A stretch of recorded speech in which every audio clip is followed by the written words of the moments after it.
बच्चों JEE main 2023 के जनवरी attempt में क्या मार्क्स पर क्या परसेंटाइल जाना चाहिए, हम लोग उसकी बात करेंगे और इसका एक्सपेक्टेशन क्या होना चाहिए निकालने की कोशिश करेंगे। जेई मेन 2022 से हमें एक अंदाज़ा मिल सकता है कैसे, क्योंकि 2022 और 2023 में ना तो जेई ने सिलेबस में कोई चेंज किया है, ना एग्ज़ाम के पैटर्न में कोई चेंज किया है। अगर हम लोग 2022 का देखें तो 99 परसेंटाइल पहले राउंड में 183 मार्क्स पर आ गया था अप्रोक्सीमेटली एवरेज वैल्यू, और सेकंड राउंड जो हुआ था उसमें 192, यानी लगभग 9 लाख बच्चों ने दिया था। तो 99 परसेंटाइल का मतलब हो गया बच्चों लगभग 9000 रैंक 9000। और जो 95 परसेंटाइल था बच्चों, आपको लग सकता है कि 98 97 वगैरह क्यों नहीं लिया गया, क्योंकि लगभग 45 से 50,000 रैंक्स पर अच्छे कॉलेज मिल जाते हैं। तो हम लोग ये जो रेंज है हम लोग इसकी बात कर रहे हैं। 95 परसेंटाइल जो फर्स्ट राउंड था उसमें 115, सेकेंड राउंड में 135, यानी लगभग 45,000 रैंक। ये जो जेई मेन 2022 का डाटा है।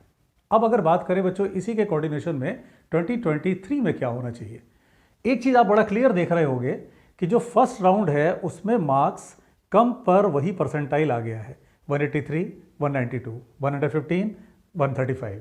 बच्चों ये ट्रेंड इस बार भी रिपीट करेगा। जो फर्स्ट राउंड है उसमें परसेंटाइल हाई स्कोर करना उतने ही मार्क्स पर कंपैरेटिवली इजी होगा, ये बात तो इस बार भी होनी है।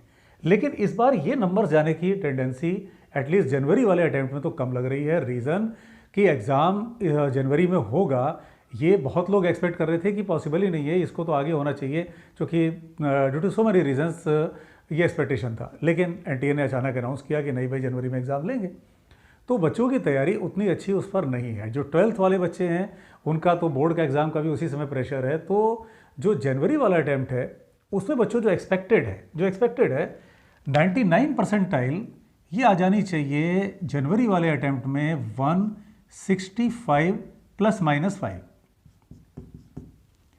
और इसी तरह से 95 परसेंटाइल ये आ जाना चाहिए जनवरी वाले अटैम्प्ट में 105 अगेन ±5। ये एक एक्सपेक्टेड डाटा है जिसपे कि आपको ये टॉप 9000 की रैंक या टॉप 45,000 की रैंक मतलब ये मिल सकती है।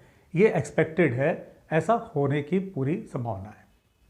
तो बच्चों अब इससे आप निष्कर्ष क्या निकल सकता है, आप देखो अगर 165 की बात करें, 105 तो बहुत कम हो गया, 165 की बात करें, स्पेस के रेंज की बात कर लें, तो अगर इसका मतलब आपका 50% सिलेबस पे अच्छा कमांड है तो आप बहुत अच्छे रैंक से जेई मेन को स्ट्राइक कर सकते हो, बहुत अच्छी रैंक से आप सिलेक्शन पा सकते हो। तो बच्चों अब करना क्या है कि जो आपने पढ़ा हुआ है 50% सिलेबस तो ऑलमोस्ट सभी जगह कंप्लीट हो चुका होगा, उस पर आपकी बहुत अच्छी कमांड होनी चाहिए, ठीक है। और जो बचा हुआ पोर्शन है, ठीक है, उसके आप फॉर्मूले देख लो, जो बेसिक जो कंसेप्ट होते हैं वो देख लो, लेकिन जो 50% 60% सिलेबस है उस पर आपकी बहुत स्ट्रॉन्ग कमांड होनी चाहिए। प्रीवियस ईयर क्वेश्चंस बच्चों बहुत इंपॉर्टेंट होते हैं, क्योंकि वो क्वेश्चन एज इट इज़ कई बार विद डाटा रिपीट हो जाते हैं, तो उनको तो करना बहुत बहुत ज़रूरी है। बच्चों फॉर्मूलों की प्रैक्टिस के लिए इसमें डिस्क्रिप्शन में एक लिस्ट दी है, प्लेलिस्ट, जो प्लेलिस्ट है चैनल पर कि कंसेप्ट्स ऑफ फिजिक्स थ्रू फार्मूले। उसमें फिजिक्स के लगभग जो 400 फार्मूले हैं उनको पूरा एक्सप्लेन किया गया है कि वो फार्मूला कहाँ यूज़ होता है और उसका क्या टर्म क्या चीज़ को डिफाइन करता है, तो उससे आपको हेल्प मिल जाएगी।